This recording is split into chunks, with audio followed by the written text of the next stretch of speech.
kolleegi soovitusel väike video siis Nissan Ariast. Kõigepealt nagu ikka elektriautod suhteliselt ägeda disainiga ja aina rohkem pannakse siis rõhku sellele tuuletakistusele, kuna see on selline võtmemoment siis elektriautodel. Et antud masina puhul on siis tegemist ühe mootoriga 178 kilovatise elektrimootoriga, 87 kilovatt-tundi aku, VLTP järgi läbisõit 520 kilomeetrit ja ühe mootoriga. Hind on sellel hinnakirja järgi 65 000. Nüüd kõigepealt enne kui me edasi läheme, siis minu enda testid, et kõigepealt pean ütlema, et see on üks parima tarbimisega elektriauto, mida ma olen proovinud eelgi sellepärast, et ta hoiab tõesti väga hästi oma range'i ja ta tõesti sellega on võimalik 400 kilomeetrit ka maantee peal sõita, vähemalt nii palju kui mina proovisin.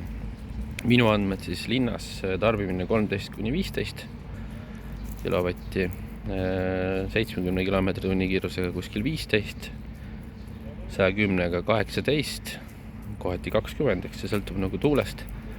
Ja sai siis tehtud ka pikemaid otsasid 120 alas, sõidetud linnas ja isegi maanteesõitu tuli rohkem ja pardakompuutri järgi siis tarbimine 19 ja pisut peale.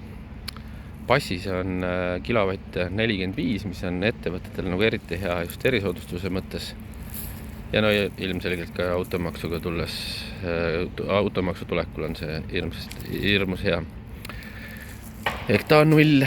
Nüüd disainist mööda vaatame ja auto sisemusse vaatame, siis mõned asjad võib-olla, mis jäid minule silma. Esiteks, sel sõidukil on siis üks pikk ekraan, mis siis kuvab kogu informatsiooni.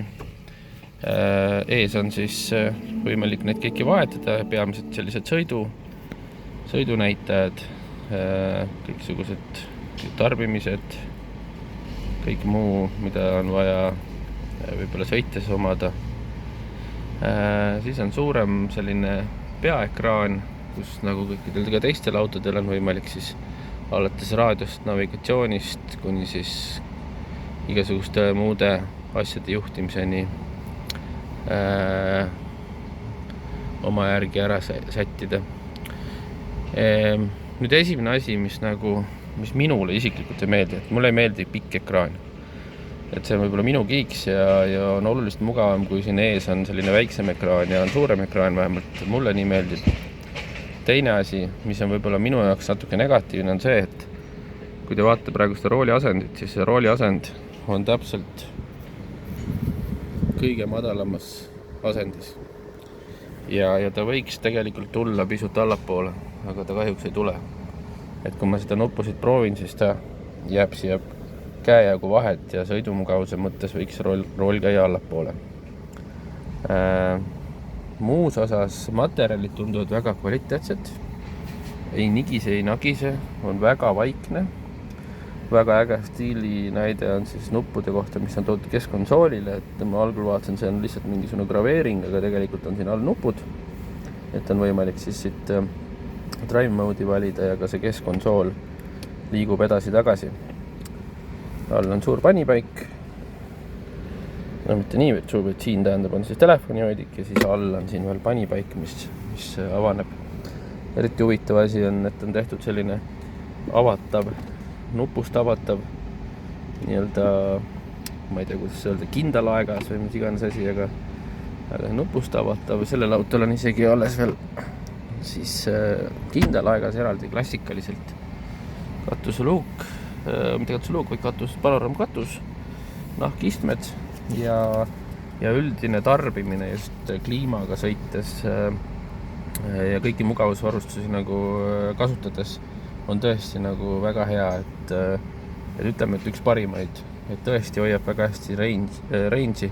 Nüüd see regeneratsioon, ehk siis Nissan nimetab seda e-pedaliks, et see toimib laadimisel väga hästi, teda ei ole eraldi veel seadistatav, võib-olla pisut ebamugav on on see juhul, kui sa lähed kiirushoidikul üle, et käib väike nõks.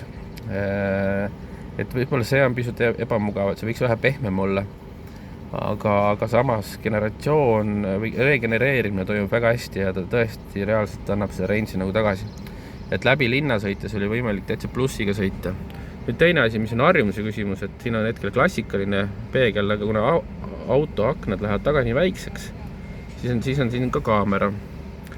Kaameral on see probleem, et kui videos sähvib, aga see tegelikult ei sähvi, et on see probleem, et tekib peegeldus, eriti päikseprillidega ja suhteliselt raske on siit nagu vaadata mingi nurga alt, et üldjoones tavapeeglist näeb ka üht-teist, aga suhteliselt piiritletud on see vaade.